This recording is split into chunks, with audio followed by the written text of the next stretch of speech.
Hi, mate. All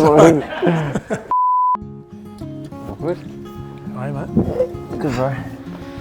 It's all done now. How you feeling, mate? Pretty good. Yeah, I've kind of known for a while now, but now it's kind of out in the open and I've done the speech. Feel pretty good about it. What was going through your mind before you obviously told the whole club and playing group today that you were going to retire? How were you feeling before? Well, I was pretty nervous going into it only because as you know, I don't love that sort of stuff, especially when it's all about me. Probably took a couple of weeks to write the speech and to fine tune it, but I was really worried I'd be crying in there, and so I thought I held it together pretty well. But yeah, it was more just about letting everyone know. I guess people that have asked me, you know, if I'm retiring, I've always been open and honest with them, like, yeah, I'm going to retire. But now everyone knows it feels good. I know, like, it was a day that, you know, not for yourself obviously because you retired, but for, you know, a lot of us players, you know, for me, I've known you for 14 years, and last year when you did decide to go on for another year, I guess we're all hoping that one could turn into two. Did that ever become a factor for you? Obviously, you hurt yourself. Did you ever think maybe one more? Yeah, I'd be lying if I said I didn't think about it. I kind of, as soon as I did the injury, I knew I was done. Like, I knew it was an ACL, so I was like, this was my last year. I'm retiring. And I called Dave Matthews, the CEO, the next day or a few days later and said, I'm happy to fly to Sydney and announce I'll retire. And he's like, mate, just have a think about it. You've got 6 or 7 weeks, just have a think about it.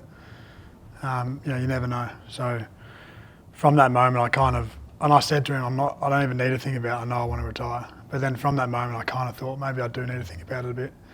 I was pretty emotional at the time, and yeah, it definitely crossed my mind, but I never really fully entertained it just because I knew the situation, and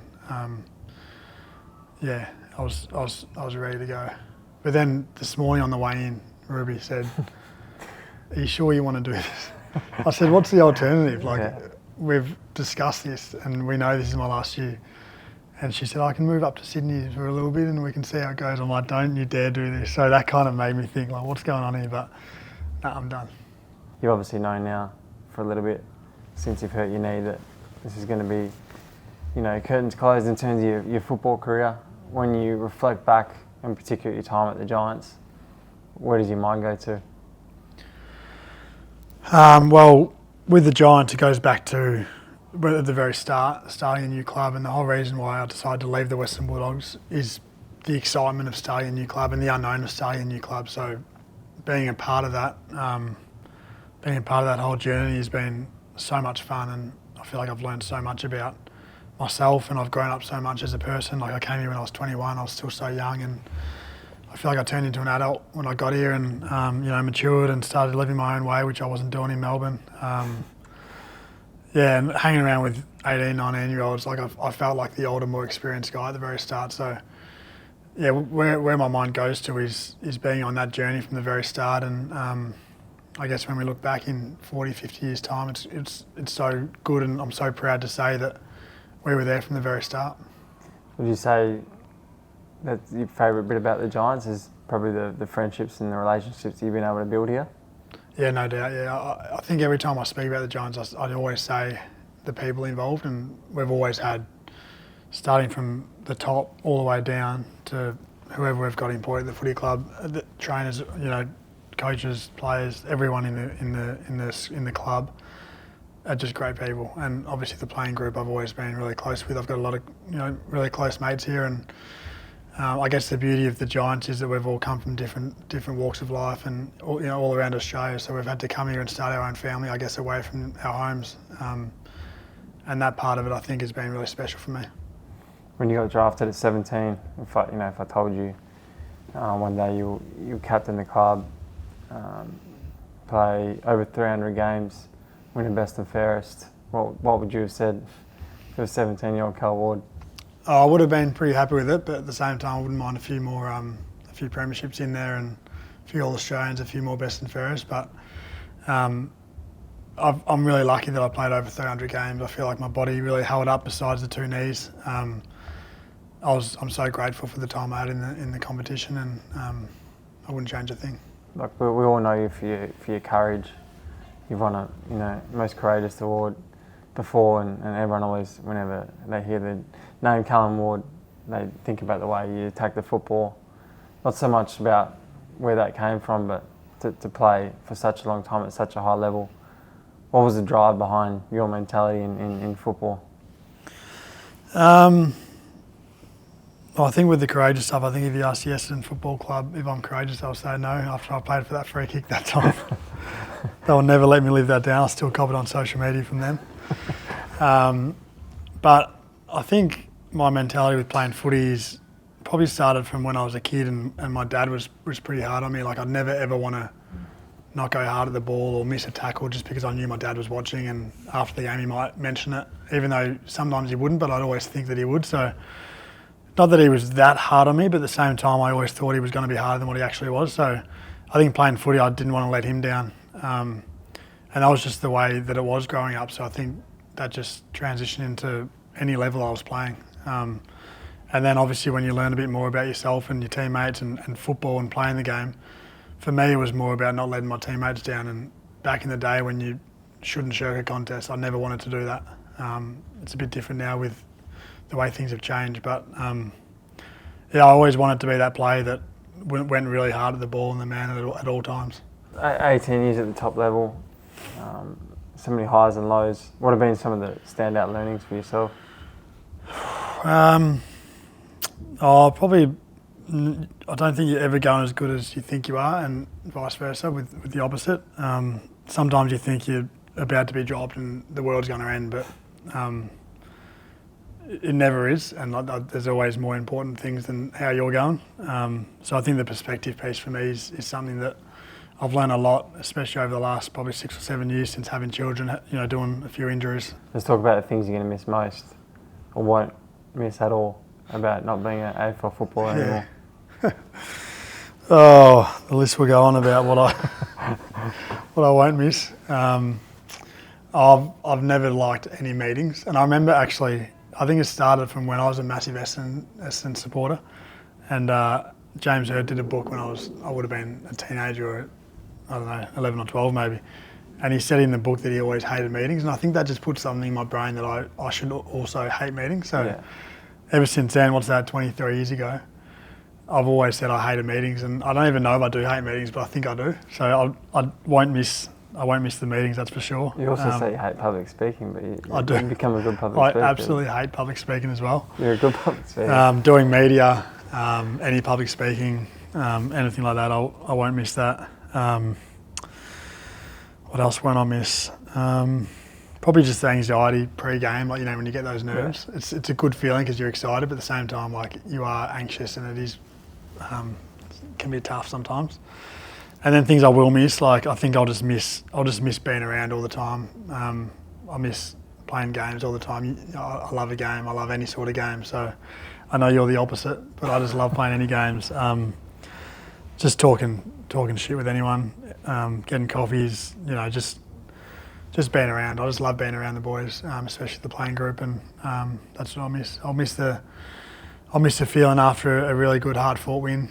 Just everyone getting together and talking about the game. I'll miss the excitement of pre-season. Like, people say they hate pre-season, but I actually loved once you got into it and you got fit and you're into a routine. I love the feeling of getting fit and working hard with your teammates. Mm-hmm. So I think I'll miss that. Except for that one pre-season, you came back a little bit. Came back and my skinnies was 60. That was no good. Well, that was John Quinn's fault, actually, the fitness coach. He told me, go to your off-season and don't run, eat protein and do weights, and I want you to put on 5 or 6 kilos. So that's what I did. Came back and did a 3K and nearly passed out doing it, and added about 2 minutes to my time. And my skin folds were up 30s. Oh my gosh. So I blame Quinny for that. What about at Giants Stadium or in Canberra or at Blacktown? What are you going to miss most about seeing the fans there? Well, I feel like from the moment we started as a footy club to where we are now, like, the engagement from the fans and the members and the numbers as well has been huge. Like, these days we really look forward to playing at NG and in Canberra, our home games, because we know there's going to be so many Giants supporters there. So they're still the ones that have been around for 14 years or 15 years that have grown up now. they used to be kids, now they're adults, and they're still here supporting us. So I love seeing those people. But I think more than anything, the players just love seeing more and more Giants fans getting out to every game, which is continuing to grow. Mm-hmm. You spoke about having a chat with Ruby around playing another year, which meant you could live up here and obviously play another year of football, but she had to stay there with the kids. Talk about how challenging that was at times this year, but also how your relationship with Rubes, and now obviously you've had a family together, how that's evolved over the years and the support that she's given you. Yeah, it's it's interesting for everyone to hear that we're doing long distance, and I'm here, she's in Melbourne, and she's got the 3 kids, and I don't get there that often. Like I get that it's confusing for some people, but I feel like it's all centred around me trying to win a premiership and doing what's best for the family. So Ruby's mum's a bit sick, so Ruby's gone there to help look after her mum, hence the move. But yeah, I spoke about Ruby in the speech today, but I can't speak any more highly of the way she's gone about it and how supportive she's been for me in my footballing career, especially in the last 9 months when she's had to move to Melbourne. But I mean, the boys, I've got Romeo 5, Ralphie 3, and Rex, who's only 8 months. They don't really know what's going on, which probably helps. Like it's I said to Romeo when I first did my knee, I said to him the next morning, I said, I've hurt myself, I won't ever play football again. And he's like, yay, that means you get to move to Melbourne. So he was wrapped. So he doesn't understand the emotion behind it with me and Ruby and everyone else. And even today coming into the club, he had no idea what it was. And I said, I'm doing a retirement speech, I'm telling everyone I'm not playing anymore. And he's like, yeah, but your knee will be better, you can play after that. And I said, yeah, I can play with you. And he's like, yay. I'm like, not AFL though. He's like, oh, that's okay. So he's like, it's fine for him. So that probably makes it a bit easier. But yeah, it's worked really well, and Ruby's just amazing. How she flies with the 3 boys is just incredible. So yeah, I can't speak highly enough of her. What's been the most challenging period of time or incident that you've had as an AFL footballer? Oh, there's probably a few. In our second year, when our first year we had 2 wins, I think. Had 2 and then 2 wins, and we had one in our second. Yeah. And I think after our first year, like there was no pressure at all in our first year. Like just go out there and try and compete and have fun, get pissed on the weekend. That's all it was in our first year. Second year, I feel like internally, but also externally, there was a bit more expectation that we'd just improve. Like the Giants would gradually get better and better. I think the expectation everywhere was that we'd play finals 5 or 6 years in. So the second year, hopefully, we'd win more than 2 games.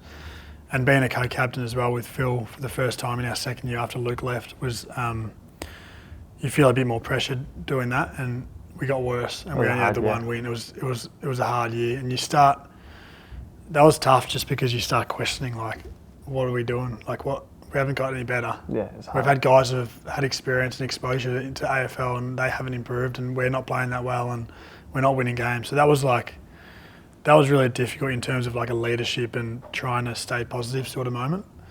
But then there's other moments like in prelims. I lost 5 prelims over my career, and a couple really stand out at the Giants, especially one against Collingwood in 23. Yeah. Was that our last? Yeah, 2023, when I just played a terrible game. I got subbed off before 3/4 time, and I just you think about it so much, and that whole off season, it's all you think about. It's what kind of motivated me to come back and be fit and go again. But I was more like almost embarrassed after that game. Like as a senior player to be subbed off in a big game, I was like, I always used to pride myself on playing well in big games, and just feel like I let myself and everyone, my teammates and my family and everyone I know down that night. So that was like, as an individual, probably the hardest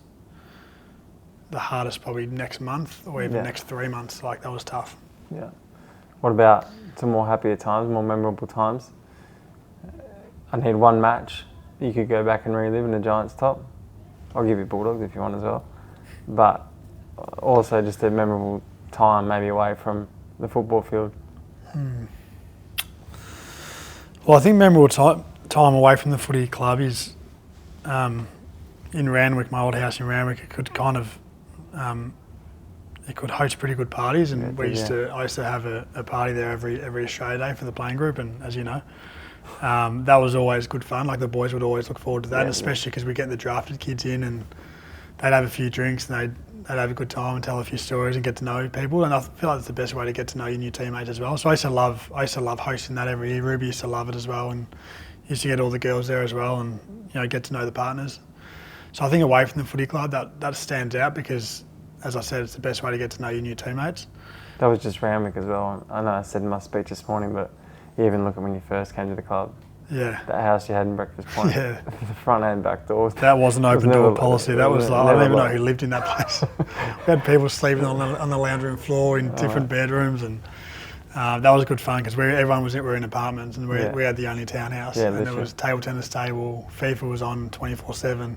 Haircuts upstairs. Haircuts all the time. Beers in the fridge. It was just like, yeah, that was good fun. And then what was it on the field? Match. Yeah. If I could have one match. There's one match that stands out, which is, you have to remind me of the year. It's against Sydney, our first final, and we beat them by like 50 points at 2016. Yeah, we were just on we were on a roll. For me individually, I was really sick that week. Actually, I lost 5 or 6 kilos with gastro, so I just got up to play and didn't play that well. But in terms of like where we were at as a club and how we were playing, like that was the most exciting team football we'd ever played up until that point of the Giants' history. And it was probably the first time where we really took it up to Sydney, and we almost overtook them as favourites going into the future matches, which was great for our footy club. Not only the way you played and contributed for this football club, but away from it, you've been able to, as a leader, really evolve that culture and create a legacy for not only the club but for yourself as well. Was that something that was always important for you, or were you just being Callan Ward? It was always important to me, but it was more so like what I'd learned from others, how I viewed other leaders and what I liked about them, what I didn't like about them. So I try to instill different things in the way I went about it. But for me, it was always, I wanted to be really approachable. I wanted to be a good bloke or nice to everyone, and give everyone the time of day, and hear people's stories and understand why player A might be different to player B, or why they don't take feedback the way the other players takes feedback. So it was more about learning about my teammates and the way I kind of went about things, and I guess getting to that personal connection with every single player in the group as a leader was really important to me. So in terms of the way I went about it was, as a leader, you hear a lot about the like versus respect, and I feel like, and we've had arguments about this as well back in the day when we were both doing leadership stuff, or I was with you doing it. I feel like you can't be respected without being liked, and I know that kind of isn't what really good leaders tell me, but people say you should be respected, then you might be liked. But the way I went about it was, I'd rather be liked, and I'd rather get someone's trust and then earn their respect afterwards by the way I lived my life or played my footy or whatever. So yeah, I don't think many leaders would agree with that, but the like versus respect was, I wanted to be liked, and it wasn't by not giving players really hard feedback. It was more so just the way I was interested in their lives. I was always curious with my teammates and always asking questions. So, yeah. I would say that. I know you've left a legacy on the field with your courage and your consistency and all that. But off the field, even you are a big piece. The main piece is the culture we have set today. Obviously, you and Phil and Luke were the first co-captains, and you guys really evolved. What we speak about now. You are a champion, you are a gentleman. But I think for me, the thing that sticks out the most is the connection piece that you have with every single player. And I think it was when I came in as a 17-year-old, away from my family in Perth, instantly just reminded me of a big brother. And I think that's why we quickly forged an incredible friendship. But if I'm saying that, I know there's literally been 100 other guys in that same boat, and I think that's going to be your legacy when you leave here and leave this football club. Did you, there's a story about when we first met, didn't you say? Yeah, I gave you nothing. Yeah, I gave you nothing. Which is interesting why you're saying the like versus respect thing, because I don't even think you like me. No, I don't think I knew who you were. You were our new pick 3. Pick 2, mate. Pick 2, so. Nah. When we first met, I don't know if you're a bit cold on the No, couple. I'm shy. Like I'm quite introverted, so I was probably intimidated by you. Because of the high drive pick, you're like, I need to make him watch work this hard. guy. But in terms of the... anyone not from Victoria, that's why. Yeah, that's why. The Perth boys are a bit weird. I need to stay away for a little bit until I get to know you. But yeah, I feel like in terms of the culture, like with Phil and Luke and yourself and Toby and all these guys, like we've always tried to drive a culture that's really fun to be around, and players look forward to coming here and working hard. And that's the other thing, like working hard, like training hard. We'd never ever train easily. You know, like we'd always work hard on the track, and even if we were, and especially early days, like our first year, we would. That's the hardest I've ever trained. Yeah. But because everybody, that's all they knew, because everyone's their first year. It's like you start there, and that's great, and that's what we did. So it was funny. You probably wouldn't like. You obviously were at a different club before, but we would be driving like to training, come back hour and a half in traffic. 5:30, 6 p.m. at night. And we didn't get a day off. we trained Monday to Saturday in the pre-season without a day off. It's just unheard of these days. Sunday off and that's it. And we're not talking 3-hour days. We're talking 8 or 9 hour days nearly every day. And we complain now. Yeah. But that like you look back and you laugh about it now, but it held us in such good stead because, as I said, the 18-year-olds and yourself, like that's your first ever AFL pre-season, so you're probably thinking this is what it's all about. Yeah. Like, how hard is it? Like, this is great. I'm getting fit and we're working hard, but we're having fun. So that probably helped us drive that sort of culture because we were made or forced to train that hard. But it was great all being together all the time. And yeah, it was. You know, being in Breakfast Point, we had 5 restaurants we could choose from every night and get takeaway and eat together. And we spent so much time together in those first few years. So I think culturally, the connection piece was the biggest thing. What's next for Callan Ward? Well, I don't know, to be honest. Like, I just want to get to the end and just take a big deep breath. And I never ever thought I'd want to stay in footy, but once you get to the end, I do think about it a bit now. Like, I don't really have that much else to do. I'd love to be a firefighter. I've always wanted to do that, so it's really hard to get into in Victoria at the moment. So in the meantime, I don't know. I just want to get to the end of the season and work it all out. I'll hear every option I've got and weigh it all up. I know you had a chance, obviously, to speak to the staff and playing group today, but who are maybe some of the people that you'd love to thank?